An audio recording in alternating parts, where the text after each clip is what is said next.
Crônicas, capítulo 33. Hoje nós vamos falar sobre os passos para o arrependimento. Segundo livro dos Crônicas, capítulo 33. Já estamos aí caminhando para o finalzinho do livro, já nos últimos capítulos, para fechar então a história aqui dos reis antes da Babilônia, para Judá em específico. E nós vimos até semana passada a grande história do rei Ezequias, o qual nós aprendemos tantas coisas, destacamos tantas, e hoje nós vamos falar então sobre o seu filho Manassés.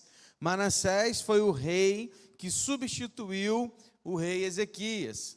Manassés, ele, por tradição, por linhagem, ele é filho biológico do rei Ezequias, mas você vai perceber que algumas coisas não estavam muito de acordo com aquilo que Ezequias fazia. Então, vamos olhar essa história e surpreenda-se com tudo que você vai conhecer hoje do rei Manassés.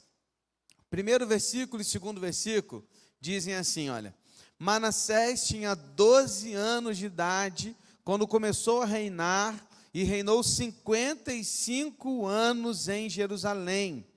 Fez o que era mal aos olhos do Senhor, segundo as coisas abomináveis das nações que o Senhor havia expulsado de diante dos filhos de Israel.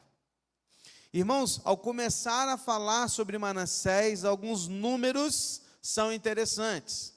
Primeiro, que ele começou a reinar com 12 anos de idade. Deixa eu ver aqui, Arthur. Quantos anos, Arthur?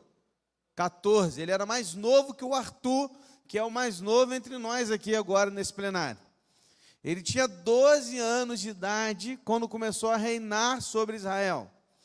Embora alguns estudiosos da palavra, estudiosos da história, também vão nos afirmar que durante 10 anos, Manassés reinou junto de Ezequias. Foi um corregente, ou seja, ele caminhou com seu pai reinando junto dele. Lembra que Ezequias ia morrer 15 anos antes?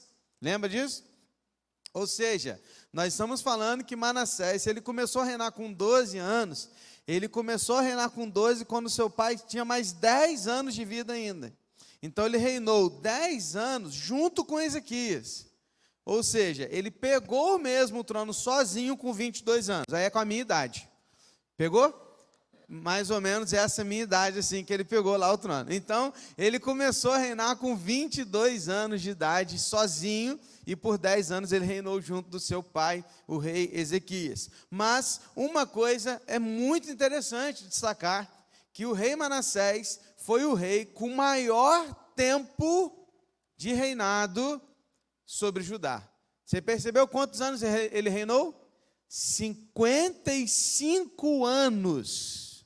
55 anos. Davi, que foi Davi, reinou por 40 anos.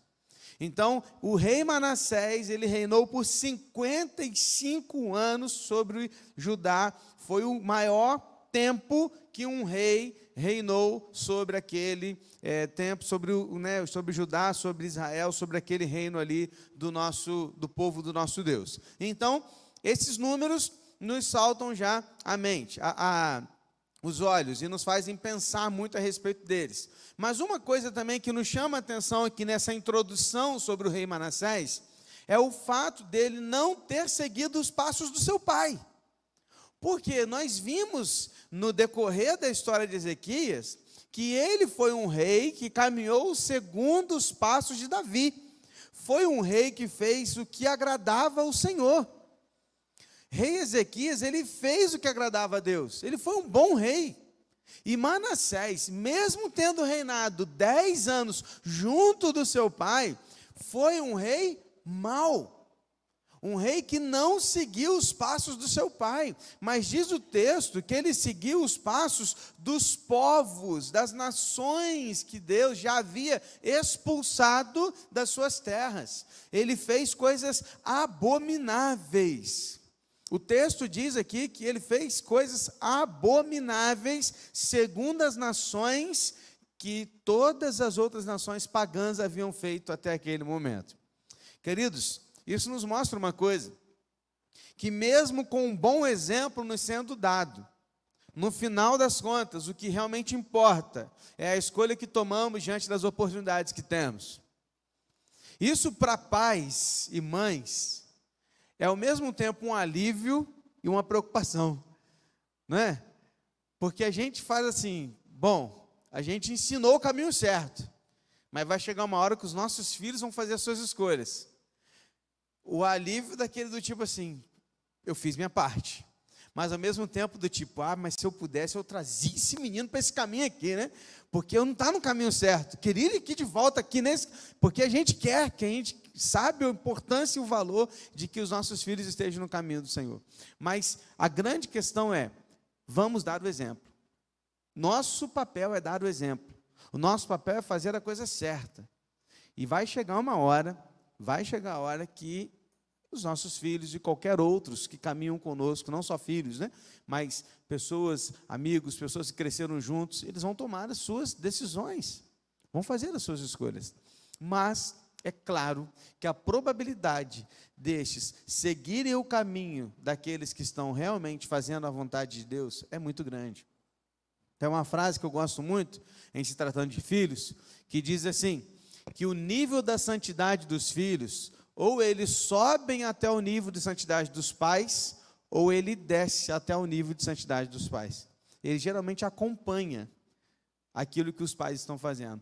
Há aquelas coisas que assim, não tem explicação. Caminhou tudo certo e de repente um caminhou para o lado errado. Mas tirando as exceções, no geral, o exemplo arrasta. O exemplo te leva para perto daquilo que você ouviu, seja para o bom ou para o mal. Tem gente também que segue o exemplo mal, daqueles que foram seus pais ou seus anciãos na sua família, ok? Bom, tendo dito isso, talvez a pergunta que você esteja se fazendo é, mas pastor, que coisas abomináveis Manassés fez? Foi tão ruim assim? Vamos ver? Então vem comigo.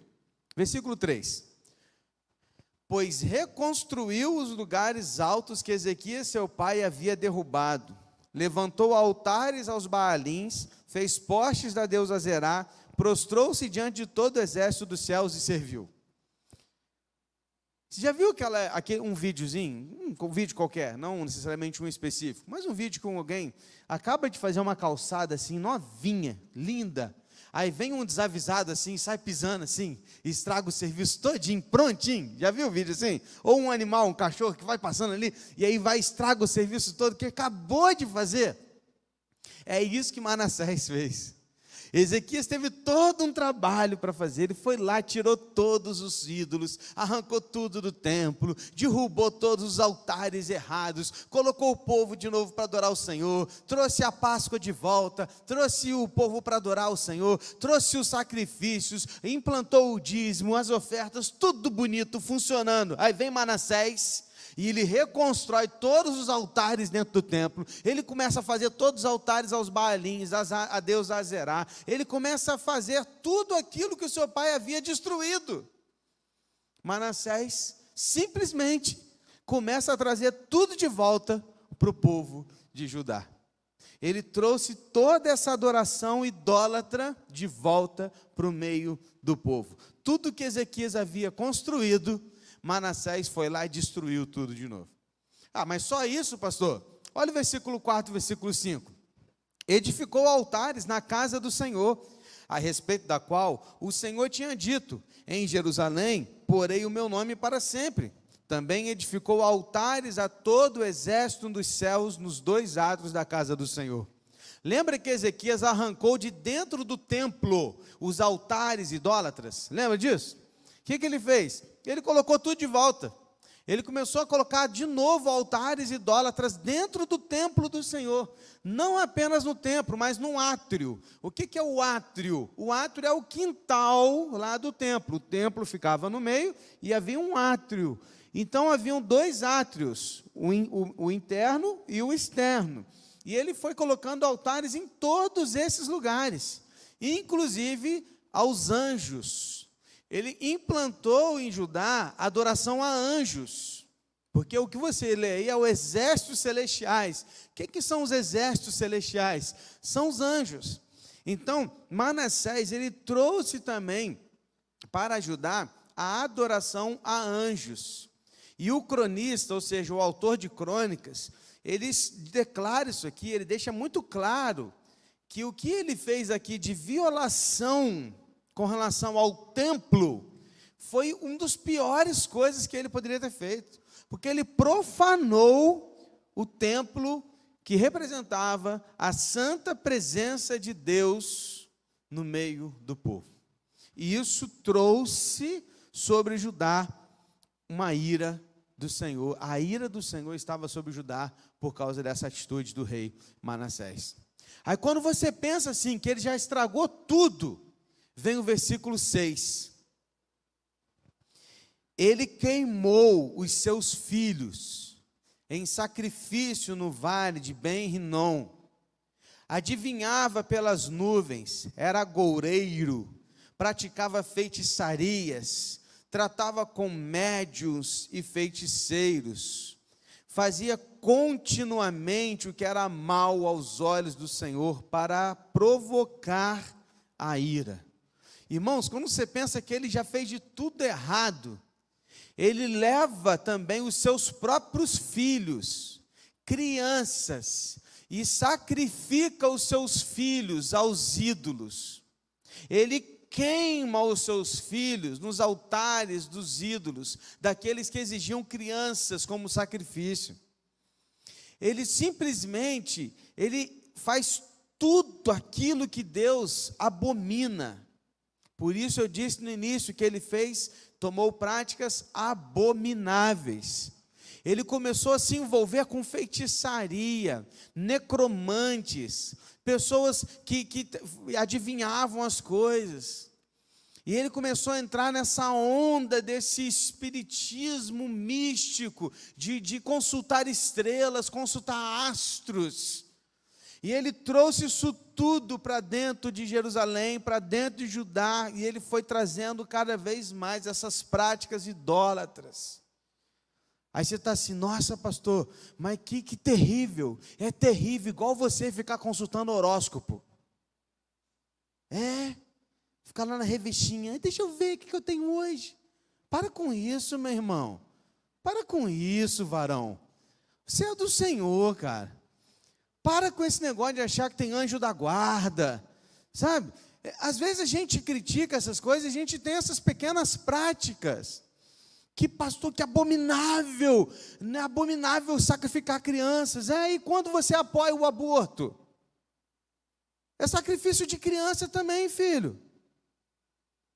Então, o que a gente precisa aprender aqui, que essas coisas aqui são realmente abomináveis.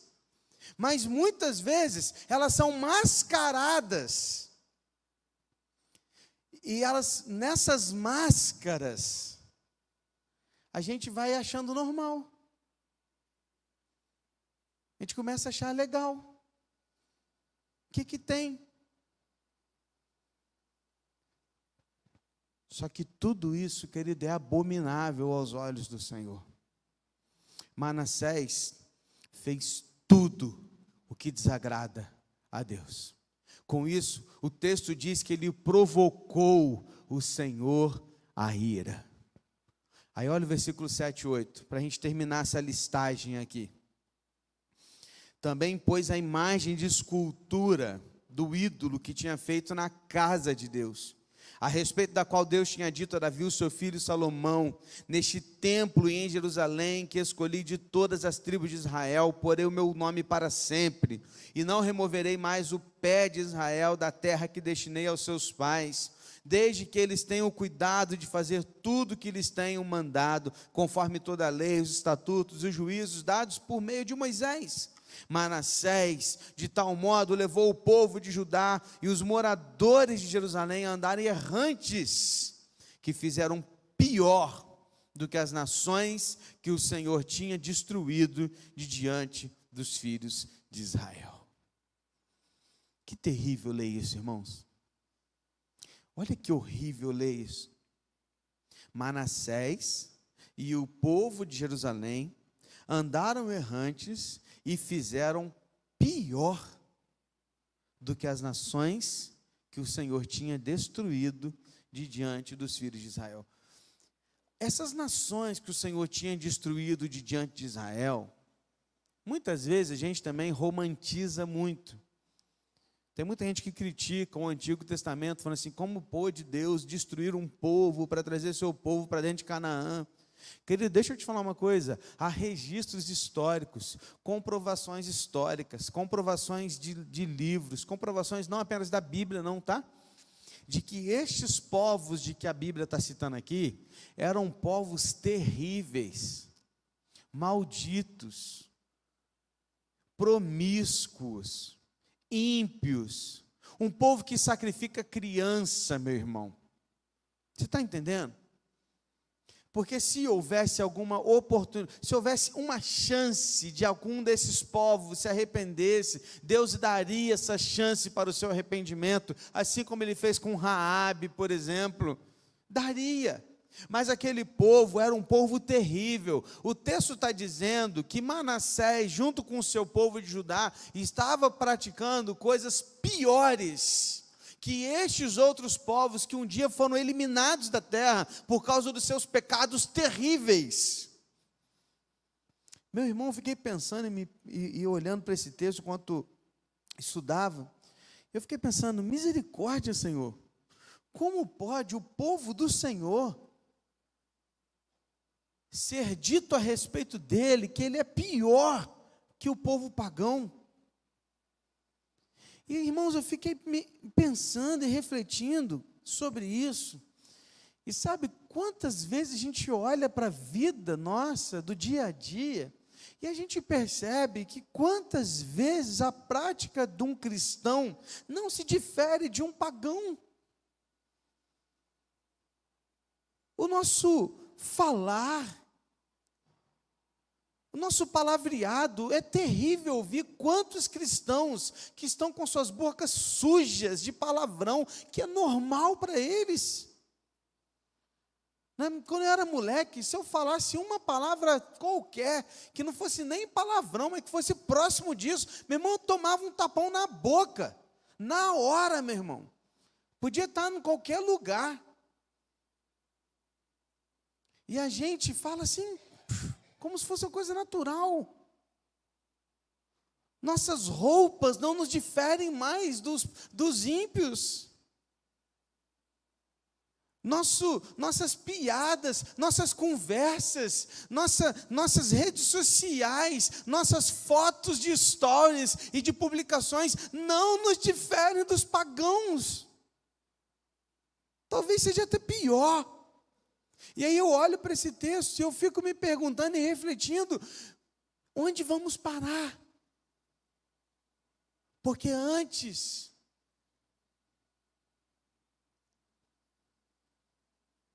de chegar numa situação como essa, nós deveríamos ser diferentes. Quando eu digo diferente, eu não digo ser um ET, porque um cristão também precisa de ser um ET. Sabe aquele cara desavisado de tudo, que não sabe de nada? Não, não é isso não. Mas é ser um cara que entende das coisas, que conhece, sabe o que está acontecendo, está alinhado, está antenado, mas se posiciona de acordo com a palavra.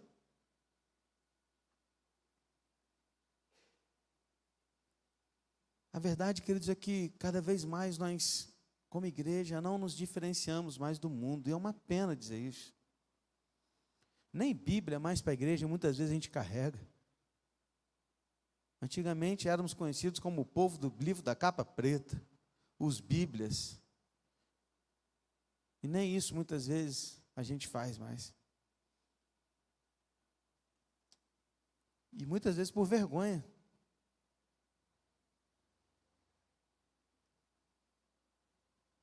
É uma pena, porque como cristãos deveríamos fazer a diferença.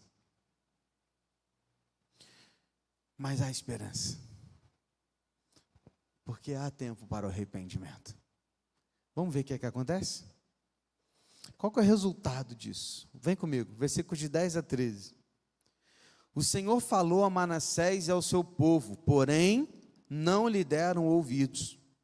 Por isso, o Senhor trouxe sobre eles os comandantes do exército do rei da Síria, que prenderam Manassés com ganchos, amarraram-no com correntes e o levaram para a Babilônia. Ele, angustiado, suplicou ao Senhor seu Deus, e muito se humilhou diante do Deus dos seus pais.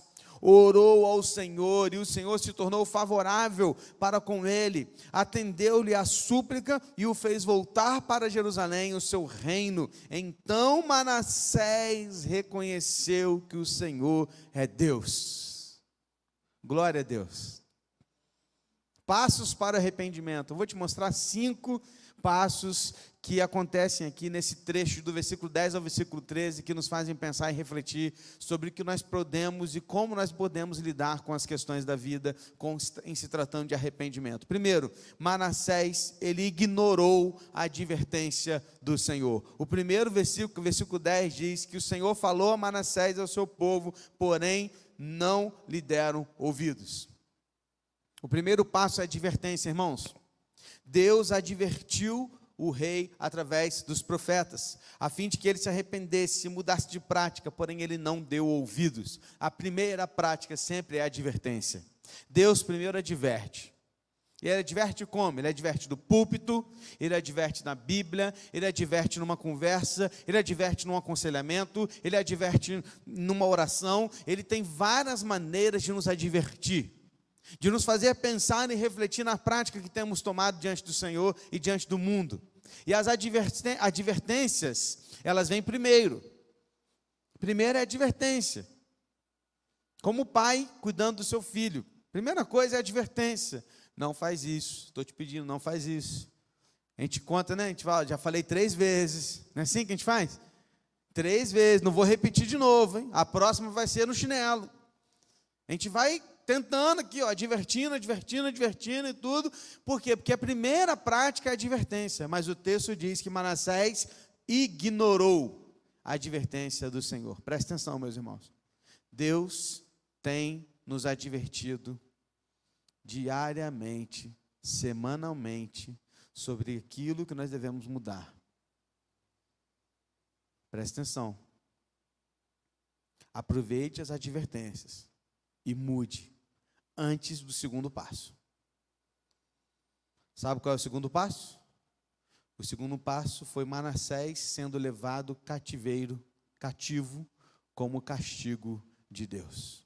Primeiro passo, advertência. Segundo passo, castigo. Agora Manassés foi levado cativo pelo rei da Assíria. Como um instrumento de juízo divino, o rei da Assíria, ele fez Manassés seu prisioneiro. O rei de Judá, ele foi levado preso. Mas como que ele foi levado preso, pastor? O texto diz que ele foi levado preso com ganchos. Esses ganchos aí eram ganchos que eram colocados no nariz do camarada. Como, já viu aquelas argolas assim que colocam animais? Era assim que os reis da Síria faziam. Eles travavam uma argola assim no nariz do cara, com ganchos, com correntes, prendiam em gaiolas de bronze e os levavam então até o lugar de cativeiro. Era humilhante, era humilhação, era uma vergonha. E é interessante pensar que o cronista diz que os assírios levou o rei para onde? Para a Babilônia. Mas presta atenção, meu irmão, a Babilônia aqui não é a Babilônia que a gente conhece, não. A Babilônia aqui, na verdade, é um povo cativo dos assírios. Esse momento da história, a Babilônia não era o império, era um gatinho, não era o leão ainda. Eles eram cativos da Síria. Então presta atenção, a Síria tinha como capital uma outra cidade que vai te lembrar um outro personagem que também teve tempo de se arrepender, que é Nínive. Lembrou de alguém? Então, você que conhece a Bíblia sabe de quem eu estou falando. Nínive era a capital da Assíria. Ou seja, pela lógica, o rei da Assíria, pegando o rei de Judá cativo, levaria-o para Nínive, que é a capital da Síria. Mas ele não fez isso. Ele levou o rei de Judá para a Babilônia, que era uma cidadezinha que já era escrava da Assíria, para mostrar para o rei de Judá o seguinte: você é tão meu escravo, mas tão meu escravo, que eu não vou nem te levar para a minha capital, eu vou te colocar numa cidadezinha aqui mesmo, que eu conquistei já, e que também é escrava minha. Está entendendo a parada? Deus fez com que o rei recebesse um castigo humilhante, a fim de que ele fosse amassado. Amassado, amassado, amassado. Deus estava fazendo assim, ó, travando o rei, fazendo ele, amassando para que ele pudesse entender que ele não era nada, que ele não era ninguém. Aí vem o terceiro passo, porque no terceiro passo é Manassés orando por livramento. Primeiro, advertência, disse não para advertência. Segundo, castigo. Terceiro, recebido o castigo, Manassés ora clamando por livramento. Manassés, ele foi humilhado, e depois disso ele buscou a face de Deus. O texto no hebraico traz a ideia de buscar a face de Deus, traz a ideia de humilhação, de alguém que se arrependeu de verdade. É como que ele estivesse vivendo, segundo Crônicas 7,14, sabe, aquele texto que fala que o meu povo que se chama pelo meu nome se humilhar, me buscar, esse texto é exatamente a mesma palavra. É como que se ele realmente estivesse orando, olhando para o templo. Pastor, ele estava longe de Jerusalém, sim, mas eles tinham noção de onde era a direção do templo. Todo judeu que estava longe de Jerusalém marcava o lugar certo do templo, ele só orava em direção ao templo. Lembra de Daniel, quando orou com a janela aberta? Ele estava fazendo aquilo porque a direção do templo era para lá da janela dele, então ele tinha que estar com a janela aberta. O judeu orava assim. Então, quando Manassés ele ora na direção do templo, ele busca a face de Deus, ele se arrepende dos seus caminhos, ele busca o Senhor. E ele se arrepende de verdade, não é um arrependimento qualquer, mas é algo verdadeiro. Por que a gente sabe que é verdadeiro, pastor? Por causa do quarto e do quinto passo.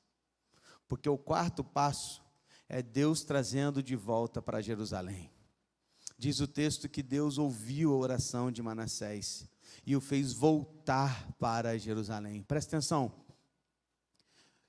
O objetivo da disciplina não é destruir a pessoa, mas é trazê-la de volta para o caminho. Pegou? O objetivo da disciplina não é destruir, mas é trazer de volta. Disciplina é da mesma raiz aqui da palavra discípulo, que traz a ideia de aluno, de aprendizado, de crescimento. Então, quando Deus disciplina os teus servos, é porque Ele quer trazê-lo de volta. E Ele faz o quê? Ele leva Manassés de volta para Jerusalém, Ele o liberta, Ele o tira do cativeiro, e o leva de volta para Jerusalém, o coloca de novo no trono e faz com que ele pudesse agora de novo voltar a reinar. Queridos, você tem que sempre ter em mente que o autor dos Crônicas escreveu esse livro para quem? Lembra? Já falei isso várias vezes, tem que estar aqui na mente o tempo todo. O autor dos Crônicas escreveu esse livro para aqueles judeus que voltaram da Babilônia. Já ouvi um Babilônia mais alto agora aí, estou feliz. Então a galera voltou da Babilônia. O cronista escreveu o livro para eles, para que eles estivessem empolgados, animados e olhando para frente naquilo que Deus ia fazer. Quando eles leem esse texto, eles ouvem o seguinte: olha, o rei errou, ele falhou, mas ele foi humilhado, ele foi para o cativo, foi para o cativeiro. Quando ele voltou do cativeiro, ele orou ao Senhor e Deus o colocou de novo no trono. Eles estão lendo da seguinte forma: há esperança se houver arrependimento. Há esperança para a gente, porque Deus também nos tirou da Babilônia e nos colocou de novo no caminho, e agora a gente pode continuar, porque Deus tem um novo plano para a gente. Entendeu, irmão? Faz sentido, amém? Então, quando a gente lê esse texto, a gente lê dessa forma também, de que Deus está nos colocando no caminho, para que, aprendendo a lição, possamos recomeçar a partir daquilo que Ele tem para nós. E aí o quinto passo é Manassés reconhecendo Deus como seu Senhor. Que maravilha o versículo 13. Então Manassés reconheceu que o Senhor é Deus. Está aqui o resultado de um arrependimento verdadeiro, genuíno. Reconhecer que o Senhor é Deus não é simplesmente dizer, eu acredito que o Senhor é Deus, não é isso. mas é na prática de vida e nas atitudes que a gente tem, elas serem compatíveis com o reconhecimento de que minha vida pertence ao Senhor. Estava falando sobre aconselhamento bíblico um dia desses, e aí várias situações de uma pessoa que precisava de tal. E aí eu ajudando um colega que estava falando sobre isso, a gente estava conversando, e o colega me perguntando sobre aconselhamento, e aí a gente pensando sobre isso, a gente conversando, falou assim, cara, a primeira coisa que a gente tem que fazer, antes de tratar do problema, é construir uma perspectiva bíblica para essa pessoa. Ela tem que entender qual é o propósito de vida. Primeira coisa, ela tem que entender qual é a cosmovisão bíblica da vida. Primeira coisa é essa. Depois que ela entender qual é a cosmovisão bíblica da vida, aí a gente pega todas essas situações que ela está vivendo, coloca aqui, e ela vai começar a entender que essa situação aqui não é culpa dela, não é o que ela fez, não é porque ela viveu daquele jeito, mas ela vai começar a entender que são resultados de pecados dos outros, de outros, que chegaram até ela, dela também, mas que no final das contas você pode escolher um caminho para glorificar a Deus. E você vai ter que fazer uma pergunta um dia, e a pergunta é, o que eu amo mais? Deus ou esse prazer do qual eu tenho e me agrada demais? Mas Deus está dizendo que esse prazer não é para agora, não é para esse momento. Então eu abro mão disso aqui, porque eu tenho em Deus um amor maior. Eu amo mais o Senhor. É isso que Manassés entendeu. Ele entendeu que Deus era maior e que ele podia amá-lo acima de todas as coisas. No final das contas, na prática, o resultado foi 14-17. Que a gente termina. Depois disso, Manassés construiu a muralha de fora da cidade de Davi, a oeste de Gion, no vale, a entrada do portão dos peixes, abrangendo Ofel. Ele fez uma muralha bem alta. Também pôs chefes militares em todas as cidades fortificadas de Judá. Tirou da casa do Senhor os deuses estranhos e o ídolo, bem como todos os altares que ele havia construído no monte na casa do Senhor e em Jerusalém, e os lançou fora da cidade. Restaurou o altar do Senhor, sacrificou sobre ele ofertas pacíficas e de ação de graças, e ordenou a Judá que servisse o Senhor, Deus de Israel. Porém, o povo ainda sacrificava nos lugares altos, mas somente ao Senhor, seu Deus. Perceba o resultado? O resultado é que, depois do arrependimento, os seus atos demonstraram total mudança. E alguém que realmente reconheceu o Senhor como seu Deus. Ele voltou do cativeiro e fez tudo diferente. Foi lá no templo, tirou todos os altares que ele fez, passou pela cidade toda, derrubou tudo, tirou todos os ídolos e tudo mais, trouxe o povo de volta, sacrificou agora ao Senhor de forma verdadeira, da forma como devesse ser, trouxe tudo de volta.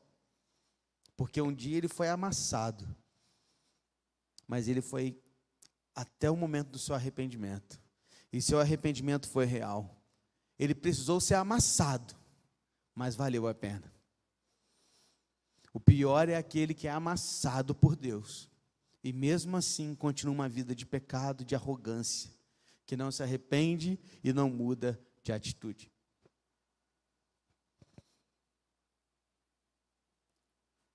Queridos, a disciplina é para nos trazer de volta para o caminho. Quando Deus estiver te amassando, seja por qual for a razão, entenda, há um propósito nisso. Ele está te trazendo de volta para o caminho. Amém? Há duas ideias centrais nesse texto que eu quero fechar aqui só, que diz assim: primeiro, não existe ninguém tão ruim que não possa se arrepender. É uma ideia central do texto. Manassés era um cara ruim? Bastante. Um cara que sacrifica seus próprios filhos, não é um cara bom. Mas ele se arrependeu. Primeira coisa, ninguém é tão ruim ao ponto de não poder se arrepender e ser tratado por Deus. E segunda ideia central, ao ser amassado por Deus, não mantenha-se orgulhoso, mas renda-se e mude completamente. Esta é a nossa chance. Você tem duas chances. A primeira chance é ao ouvir o arrependimento, a advertência, e se arrepender na advertência. Vai ser menos doloroso. Mas ainda vai ter a segunda chance, que é o momento que Deus faz assim com a gente, ó. Ele nos amassa. Ele nos leva para o Getsemane. E lá no Getsemane ele nos amassa. porque é o lugar de fazer isso. E aí a nossa escolha só pode ser uma: voltar-se para os caminhos do Senhor, aprender com Ele, aprender dEle, e voltar a servi-lo da melhor forma possível. Feche os seus olhos, meu irmão, minha irmã. Talvez você esteja num tempo de prensa. Talvez o seu momento hoje seja um momento de prensa, como era o Getsemane lá, prensa de azeitonas.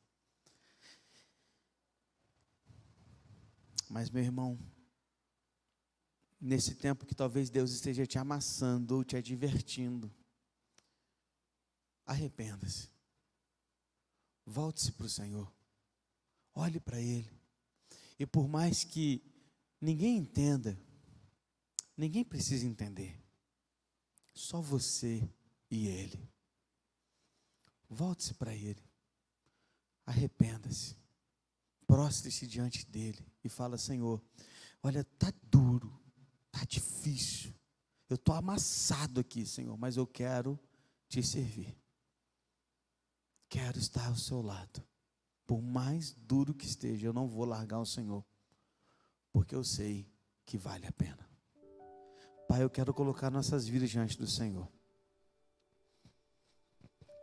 Ajuda-nos, Deus, a entender os seus processos nas nossas vidas. A Bíblia diz que todas as coisas cooperam para o bem daqueles que amam a Deus e foram chamados segundo o teu propósito. Mas às vezes é difícil entender isso na prática. A Bíblia diz: entrega o teu caminho ao Senhor, confia nele que o mais Ele fará. Mas não é tão simples entregar. A Bíblia diz: aquietai-vos, pare de lutar e saibam que eu sou Deus, o Senhor dos exércitos. Mas Deus, tem hora que é difícil parar de lutar. A tua palavra nos ensina que quando o Senhor nos amassa, é porque o Senhor está extraindo de nós o melhor. E o Senhor quer nos trazer de volta para o teu caminho ou para o teu propósito. Deus, ajuda a gente a entender esse processo. Ajuda a gente a se arrepender de verdade. E diante desses momentos difíceis, a gente tem olhos apenas para o Senhor. E Deus, quando tiver muito difícil, por favor, segure-nos pela tua mão. Por favor, acampa os teus anjos ao redor, porque o Senhor também diz isso na tua palavra. E nos ajude. Porque o que nós queremos é agradar o Senhor e nada mais. Queremos amá-lo acima de todas as coisas e nada mais. Então, por favor, Deus, faz isso em nós. É o que eu te peço e é o que eu oro, no nome poderoso de Jesus. Amém, Senhor. Amém, meus irmãos.